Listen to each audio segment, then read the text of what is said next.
Our top story this afternoon, President Park Geun-hye jets off to Washington this week for the Nuclear Security Summit.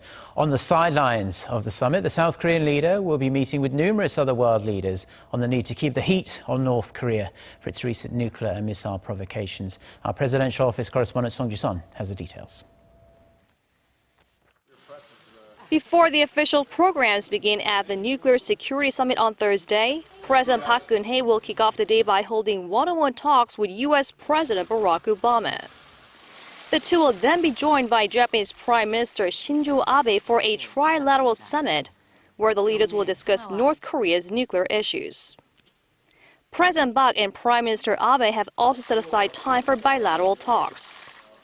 It will be their first face-to-face meeting since the leaders met in Seoul in November last year to iron out the details of a landmark agreement on Japan's wartime sexual slavery issue, which was sealed the following month. Before heading to a reception for the Nuclear Security Summit, President Park will speak with her Chinese counterpart Xi Jinping. Officials say the two will hold in-depth talks on North Korea. The following day, the South Korean leader will sit down with recently elected Argentinian President Mauricio Macri in Washington. Prior to returning to Seoul, President Park will make a short visit to Mexico for a summit with her Mexican counterpart, Enrique Peña Nieto.